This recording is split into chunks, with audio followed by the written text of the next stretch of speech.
Mga bro, meron tayong sharp dito na dumating mga bro. Kagabi mga bro. So, testing natin kung anong problema nito. So, switch natin mga bro. Nag-red lights naman siya mga bro. So, ito.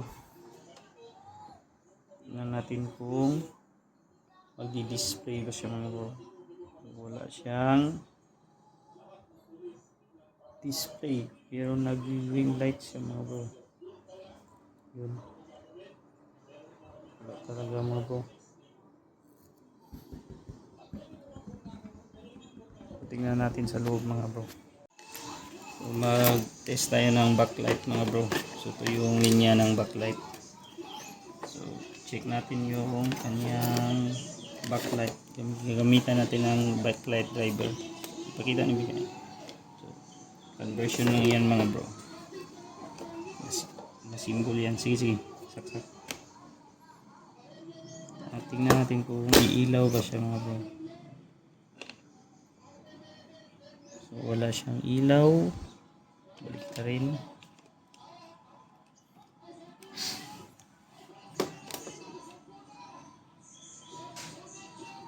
Wala siyang ilaw. Backlight yun ang problema. So, problema sa backlight. Hindi pa lang ni. So ito na siya mga bro. Yung backlight mga bro. So pinalitan ko na para to dati mga bro. Ito yung LCD panel. So pinaklas ko lahat ng mga bro. So testing natin sa actual mga bro. So isaksak yung hindi makailaw yung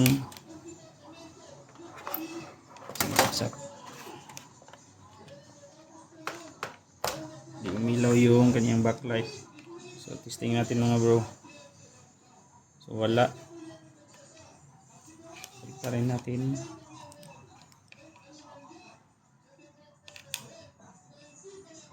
Wala talaga mga bro. Wala siyang supply. Hindi umilaw lahat mga bro. So walang ilaw. So testing natin mga bro kung check na may sira to mga bro. Sira yung kanyang bulb. So ito na yun mga bro. So na-repair ko na yung kanyang bulb. So ito yung kalalabasan mga bro.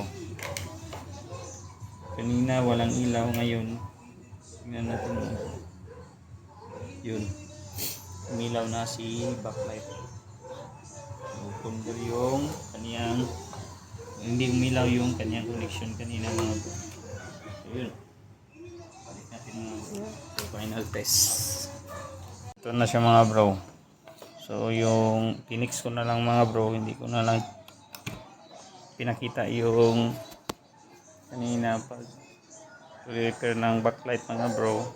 So na-fix ko na mga bro. So ito yung kalalabasan mga bro. Umilaw si red indicator. Isi-switch natin mga bro.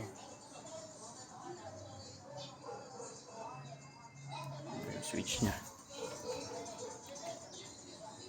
So ayun, nag-ilaw na siya ng green. Na lumabas si sharp. Yun, lumabas si sharp mga bro. Tignan natin kung lalabas pa yung kaniyang raster mga bro.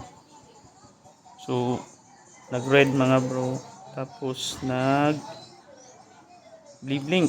So meron pa siyang ibang problema mga bro. So i-double check natin mga bro. Baka service mode yung problema nito mga bro, or mayroong ibang problema. So tignan natin mga bro yung final test mga bro. So itong sharp na to mga bro, yung problema dati mga bro, magre-green siya mga bro, lalabas yung sharp tapos magre-red.